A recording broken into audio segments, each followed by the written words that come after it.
A lot of headlines out of Washington this morning, including President Trump taking on Sally Yates after her testimony on General Flynn and Russian interference in the election. He's calling it old news, zeroing in on leaks.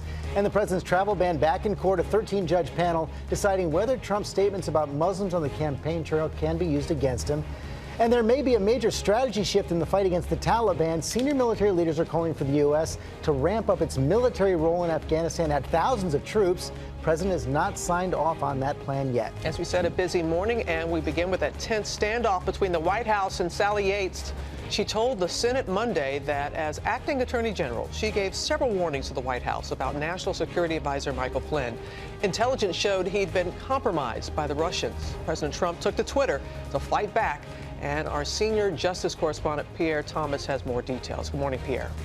Robin, good morning. Yates portrayed a stark, critical moment where she warned the Trump White House Michael Flynn was a potential security risk, a man who could be blackmailed by the Russians.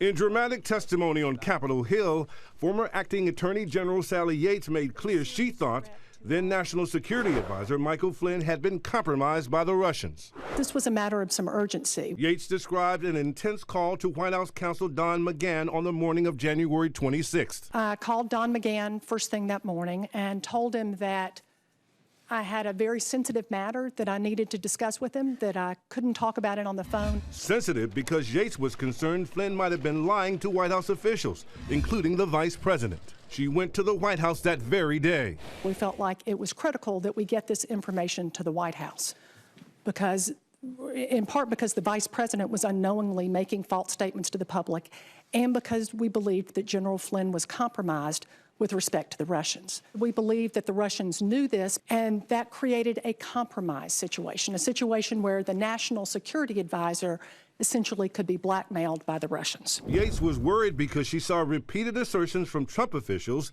suggesting that Flynn had told them he had not discussed President Obama's sanctions against the Kremlin for meddling in the U.S. election on a call with the Russian ambassador.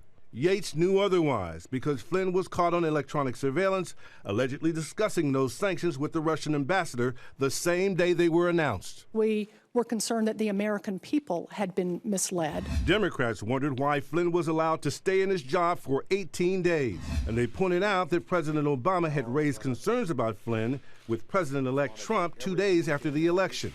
The Obama administration had fired Flynn in 2014. It's true that President Obama made it known that he wasn't exactly a fan of General Flynn's, which is frankly shouldn't come as a surprise. But some Republicans wanted to know if Yates was the source of leaks. Have either of you ever been an anonymous source in a news report about matters relating to Mr. Trump, his associates, or Russians' attempt to meddle in the election? Absolutely not.